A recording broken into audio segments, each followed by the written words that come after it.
Hi guys! Welcome back sa aking YouTube channel. So for today's video ay ituturo ko po sa inyo kung paano i-log out ang ating Gmail account sa ibang third-party apps. So kung gusto nyo po malaman kung paano, panoorin nyo po ang video na to pagkatapos ng aking intro.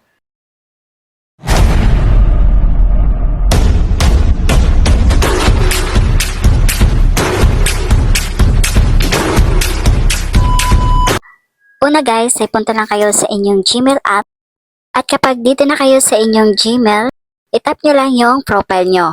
At dito ay makikita nyo itong Manage Your Google Account. Pindutin nyo lang po yun. Bali dito naman ay makikita nyo dito yung Third Party Apps and Services. Itap nyo lang po yun. At dito naman makikita nyo lahat yung mga third party apps na nakalagin yung inyong Gmail account. So ano pa ang dapat natin gawin para ma-log out ang ating Gmail dito sa mga third party apps natin?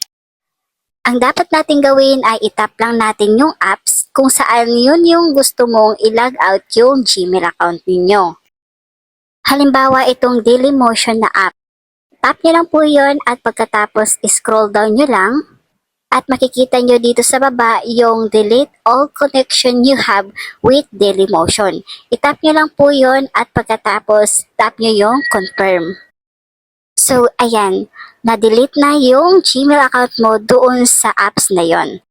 So ganun lang guys ang gawin nyo kung gusto nyo i-delete or i-log out yung Gmail account mo doon sa third party na apps na yon.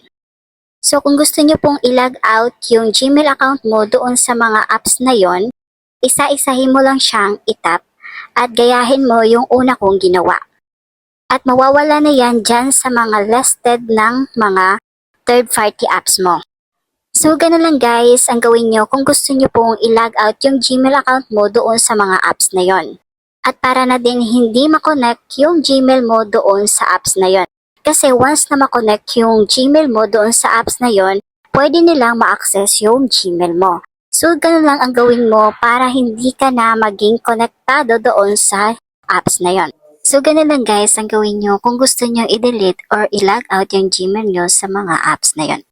So, kung bago ka lang sa aking YouTube channel, please subscribe at pahit na din ang notification bell para lagi kayong updated sa mga ina-upload kong video. Dahil nag-upload ako dito ng mga tips at tutorial na pwede nyo matutunan at magamit.